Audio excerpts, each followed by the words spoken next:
Okay, so in this video what we're going to do is we're going to show you how you can change the blogger navbar from being permanently at the top of the page in your blog to being a slide out effect navbar. So I'm sure in a lot of the websites you go on to now, you will see with the modern design there'll be an icon or something for you to basically press or hover over, and when you do that a menu will slide out that you can use. That's exactly what we're doing with the navbar. Now in the past we've added a couple of effects and different kind of things you can do with the navbar. Some people don't use it at all, some people like to keep it.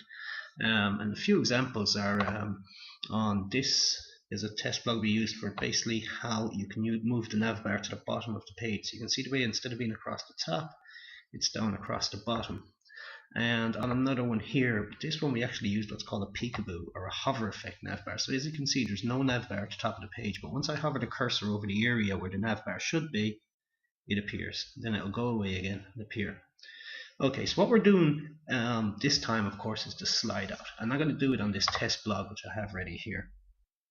So when we're finished, what's going to happen is where you have that B here, the blogger logo here, which will bring you to the blogger homepage or your dashboard, what we're going to try and do is basically only have that actual icon showing. And then when you hover over that, the rest of the navbar will slide out.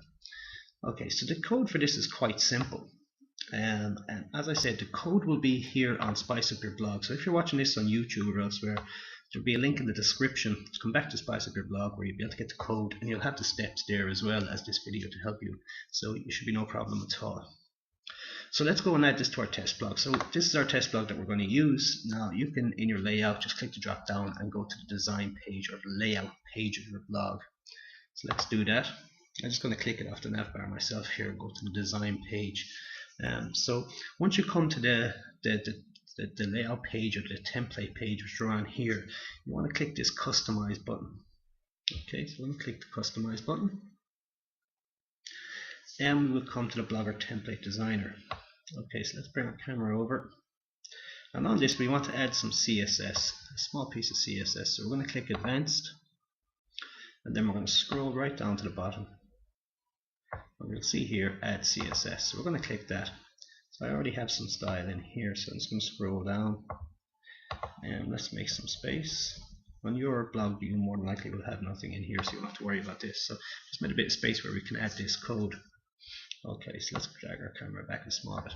Okay, so I have the code ready here for this navbar. So all we've done is we've gone to the template page or the layout page, clicked customize, and gone to add CSS. So what I'm going to do is copy this code.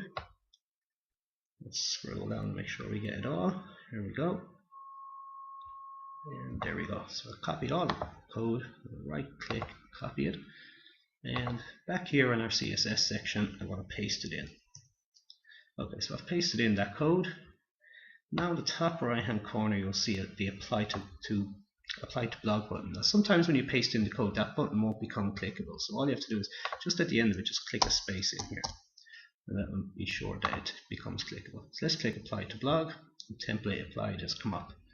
And now we're going to go back to the blog, so let's click view blog, and our navbar should have become slide out. So as you can see, the navbar isn't apparent at the top of the page, but up in the top left hand corner you can see the little B logo, and when I hover over this, there goes the navbar appearing. When I move it back, I have it set to I think 2.5 seconds, so after 2.5 seconds it will slide back in. Now when it slides out, if I'm actually using it or hovering over it, it won't slide back in. It's only when I move away, after 2.5 seconds, it will slide itself back in. And you can set the time for that, how long you want it to stay out for. And that's pretty much it. So it's as simple as that to add the slide out navbar, which I think looks really good. Thanks for watching.